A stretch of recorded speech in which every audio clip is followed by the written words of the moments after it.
Reka twizere ko mukomeje kugubwa neza aho muherereye hose nk'uko duhora tubibifuriza. Iyi ngiyi ni NZIZA Business Group Limited nk'uko mumaze kubimenyera, ni kampani yanyu ibagezaho imitungo itimukanwa, yaba igurishwa cyangwa se ikodeshwa, ariko kandi tukamanaginga n'imitungo yanyu mu buryo bwose tukabibyaza umusaruro dufatanyije. Nta mpamvu yo kubaka inzu ikugoye ikuvunnye nurangiza ngo ujye wirirwa unirukanka ushakisha uko bakwishyura kandi tuhababereye. Ni muri urwo rwego rero turi kubereka iyi nzu nziza cyane. Ni inzu nziza cyane iri mu karere ka Kicukiro hano mu mujyi wa Kigali rwagati, mu murenge wa Kanombe. Iyi nzu rero ikaba iri hafi cyane cyangwa se kuri kaburimbo niko navuga, muri metero nkeya cyane. Iyi nzu rero ikaba iri ku isoko kandi irashaka amafaranga atari menshi mu by'ukuri, kubera ko iyi nzu ifite ni inzu nziza igezweho, yubatse mu buryo bugezweho, yubakishije ibikoresho byiza kandi bigezweho. Iyi nzu rero ikaba ifite ibyumba bine binini cyane byo kuryamamo, dushe na tuwarete eshatu, ikagira salon, salle à manger ndetse na cuisine.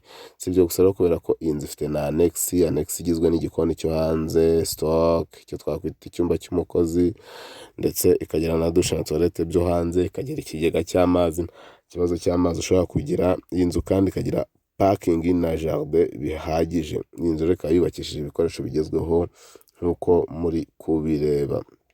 Inzu rero nyaboneka ntigucike, kubera ko ni inzu nziza kandi ishaka amafaranga atari menshi.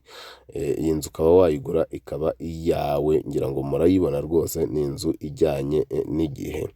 Iyi nzu rero ikaba iri ku isoko nk'uko nabibabwiye, ikaba ishaka amafaranga miliyoni 75 zonyine ziri negotiable nk'uko nabibabwiye. Kandi mbibutse ko nk'uko muri kubibona ku masikrini yanyu ko ari ibyumba bine byo kuryamamo binini, dushe na tuwarete eshatu, salon, salle à manger ndetse na cuisine, ikagira kandi parking na jardin. Ntibagiye kubabwira yuko cuisine yayo ifite na stock cyangwa se magasin. Iyi nzu rero kandi ikaba ishaka amafaranga atari menshi, nta yandi nyine nk'uko nahoze mbibasobanurira. Iyi nzu ishaka miliyoni 75 zonyine z'amanyarwanda, miliyoni 75, kandi nabwo ziri negotiable. Ushaka kuza ukavuga uti ngewe mfite aya.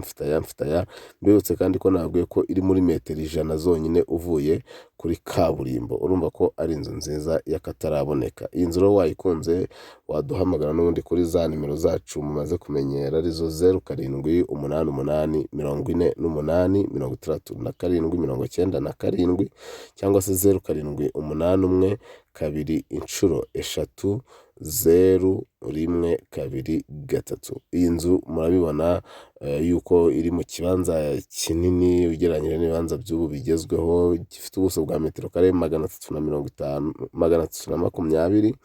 metero kare 320 ni nka 16 kuri 20, hanyuma ikaba igiciro ari miliyoni 75 negotiable. Mu nzu hayo murabibona muri za salon, mu byumba murabona cuisine yayo, ni cuisine igezweho kandi ijyanye n'igihe rwose.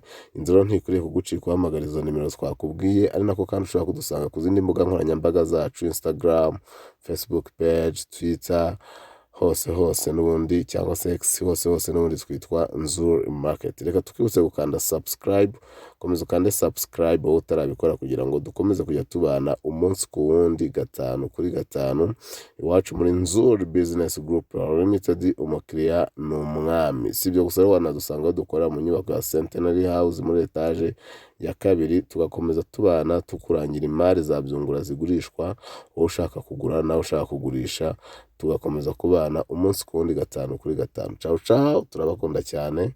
Iwacu muri NZIZA Business Group Limited, umukiriya ni umwami, tubahaye ikaze.